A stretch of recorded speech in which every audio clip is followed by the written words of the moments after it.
और इस वक्त की बड़ी खबर आ रही है बेंगलुरु की कोर्ट में राहुल गांधी की पेशी। मानहानि केस में पेश होंगे राहुल गांधी। बीजेपी के खिलाफ झूठे विज्ञापन का आरोप है।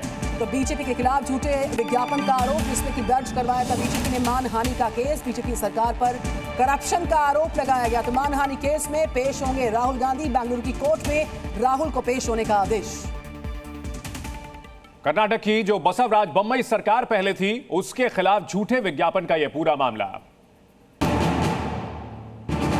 मानहानि केस में राहुल गांधी आज बेंगलुरु की कोर्ट में होंगे पेश। कर्नाटक बीजेपी ने कांग्रेस पर समाचार पत्रों में कथित रूप से झूठे विज्ञापन जारी करने का आरोप लगाया। दरअसल कर्नाटक विधानसभा चुनाव के दौरान कांग्रेस ने तत्कालीन बोम्मई सरकार पर 40% कमीशन लगाने का आरोप लगाया था। इस मामले में दीवानी अदालत में पेश होने के बाद राहुल कर्नाटक कांग्रेस के नवनिर्वाचित सांसदों से मुलाकात भी करेंगे।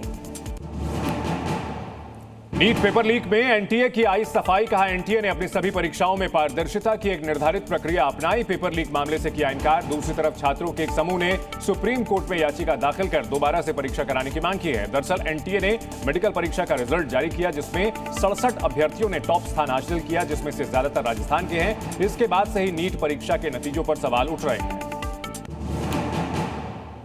कैंसर की नकली दवाओं के गिरोह का भांडाफोड़। दिल्ली पुलिस ने कैंसर की दवाओं की सप्लाई करने वाले सीरियाई नागरिक को गिरफ्तार किया। पुलिस के अनुसार 54 साल का आरोपी मोनीर कैंसर का मरीज बनकर इजिप्ट और टर्की से कैंसर की दवाइयां भारत लाता था। भारत में दवाइयां बैन है लेकिन आरोपी इन गैर कानूनी दवाइयों को भारत में बेचता था। इन दवाइयों को लाखों रुपए में बेचा जा रहा था।